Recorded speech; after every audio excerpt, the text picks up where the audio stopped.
Hello అండి, welcome to Priya's vlogs. ఈరోజు vlog ఏంటంటే మా పొలంలో ఉన్న అరటి చెట్లు చూపిస్తా చూడండి. ఈ అరటి చెట్లకి ఎన్ని రోజులకి ఒక గొల వస్తుంది, ఆ అరటి పళ్ళని ఏం చేస్తారు అదంతా డీటెయిల్స్ చెప్తా.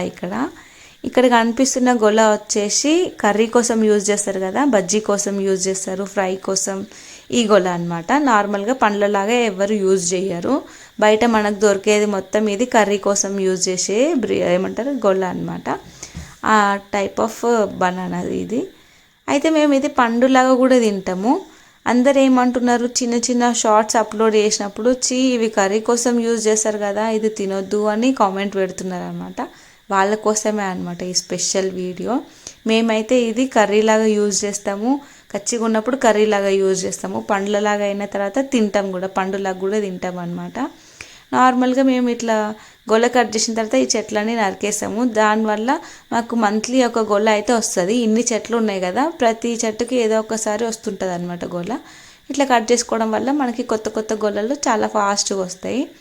అండ్ ఇది పండు చాలా బాగుంటుంది. అందరు అనుకుంటున్నారు తినొద్దు అనుకుంటున్నారు, కానీ అట్లా ఏం లేదు. మనం ఏమీ మందులు వేయకుండా పండించిన పండు కదా, బయట ఏమేమో మందులు పెట్టి పండించిన పండ్లు తినడం కంటే ఇట్లా కర్రీలాగా యూజ్ చేసేదైనా సరే పండులాగా తింటే చాలా మంచిది. అండ్ మేమైతే ఈ పండ్లు చాలా ఇష్టంగా తింటాం, ఎందుకంటే చాలా స్వీట్గా ఉంటాయి. బయట దొరికే బనానాస్ కంటే ఈ పండ్లు చాలా స్వీట్గా ఉంటాయి. ఒక్క పండు తింటే చాలు, అసలు ఫుల్ అయిపోతుంది అనమాట.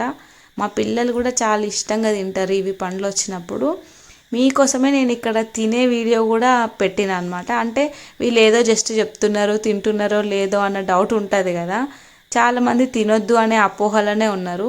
చూడండి ఇక్కడ ఎంత మంచిగా పండ్లు అయిపోయినాయో. ఇవి చాలా టేస్టీగా కూడా ఉంటాయి. ఇక్కడ నేను ఒక ఫ్రూట్ తీసి తిని కూడా చూపిస్తున్నా చూడండి. మా పిల్లలు కూడా చాలా ఇష్టంగా తింటారు, ఎందుకంటే ఇది చాలా టేస్టీగా ఉంటుంది. బయట దొరికే బనానాస్ కంటే ఇది ఫుల్ ఆర్గానిక్ ఫ్రూట్ కదా, చాలా టేస్టీగా ఉంటుంది. ఇక్కడైతే నేను కూడా ఒకసారి తిని కూడా చూపిస్తాను, ఎందుకంటే నమ్మకం ఉండదు కదా చాలామందికి. ఏదో వీడియోస్ కోసం ఏదో పడితే అది చెప్తున్నారేమో పిచ్చిగా అనుకుంటారు. మేము చేసేదే చెప్తాము, వీడియోస్ కోసం ఏదో అబద్ధం చెప్పి వ్యూస్ కోసం అయితే చెప్పము.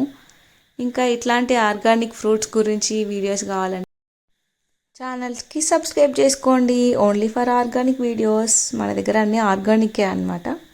నేను తిని చూపించినాక కూడా కొన్ని కామెంట్స్ వస్తుండొచ్చు, అది తినొద్దు అని.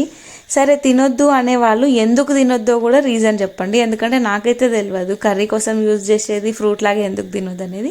మీకేమైనా రీజన్ తెలిస్తే కనుక ఖచ్చితంగా కామెంట్ చేయండి. మేమైతే కర్రీ కోసం యూజ్ చేసే బనానా కూడా ఇట్లా పండులాగా అయిన తర్వాత తింటాం అనమాట. మీకేమైనా తెలిస్తే కామెంట్ చేయండి.